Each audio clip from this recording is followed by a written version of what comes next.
시청자 여러분 안녕하십니까? 빅5 소식을 시작하겠습니다. 첫 번째 소식입니다.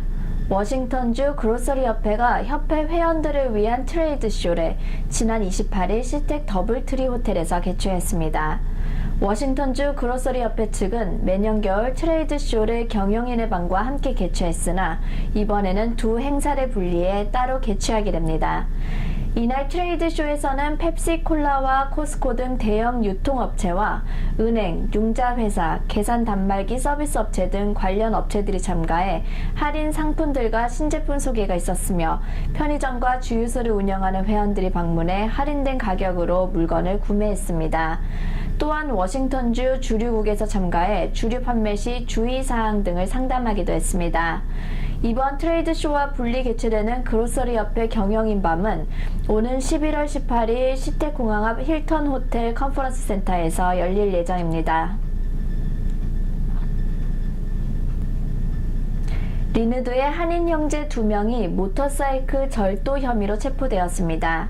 코모포 뉴스가 지난 28일에 보도한 바에 따르면 스노우미시 카운티 경찰은 최근 강준, 강정 형제를 체포했습니다.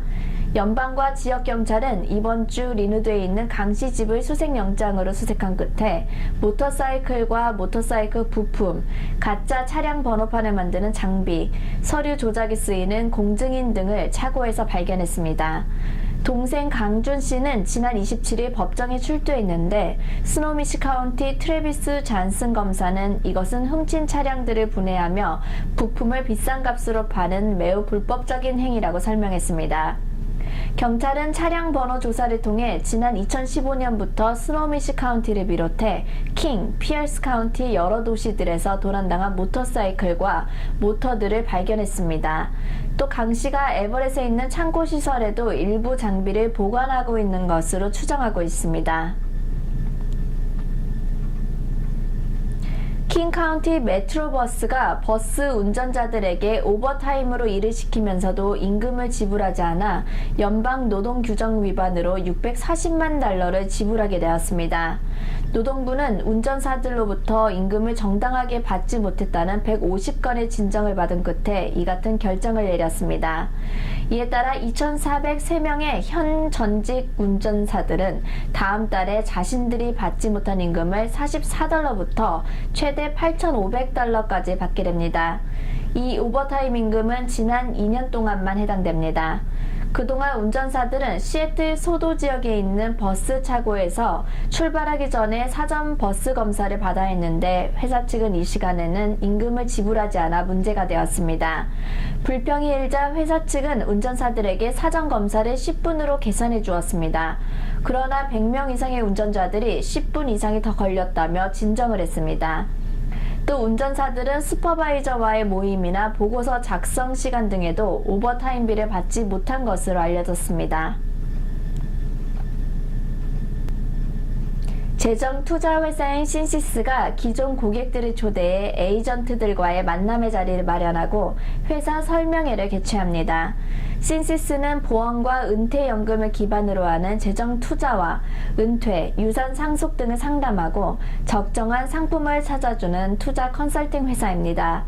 시텍공항 앞 더블트리 호텔에서 오는 10월 7일 오전 9시부터 오후 3시까지 열리는 이번 슈퍼 세러데이 행사는 이 지역 소속 에이전트와 본사 임원을 비롯해 초대 고객 등 총 200여 명이 모일 것으로 예상됩니다. 행사는 회사 소개와 비전을 설명하고 점심 식사가 제공되며 에이전트들이 준비한 여행의 무대도 펼쳐집니다. 이번 행사는 한국어로 진행되며 고객이나 에이전트가 아닌 경우 아래로 문의하여 미리 좌석을 예약해야겠습니다. 이상으로 빅5 소식을 모두 마치겠습니다. 함께해 주신 여러분 고맙습니다.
fiction, and everything is blue and blue.